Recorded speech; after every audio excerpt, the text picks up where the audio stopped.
రైతాకు కావాల్సిన పదార్థాలు: onions, carrot తురుము, పచ్చిమిర్చి, సాల్ట్, కొత్తిమీర, 1 కప్పు కర్డ్.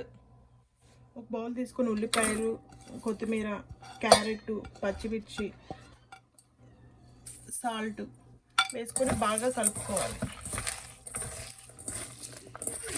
ఇలా కలుపుకుని దాంట్లో 1 కప్పు కర్డ్ వేసుకొని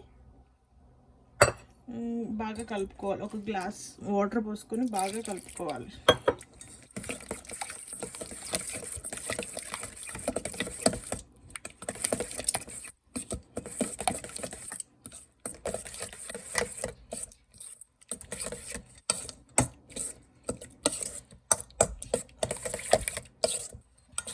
అంతేనండి, ఎంతో టేస్టీ రైతా రెడీ. ఇంకా సర్వింగ్ బౌల్లో తీసుకొని సర్వ్ చేసుకోవడం.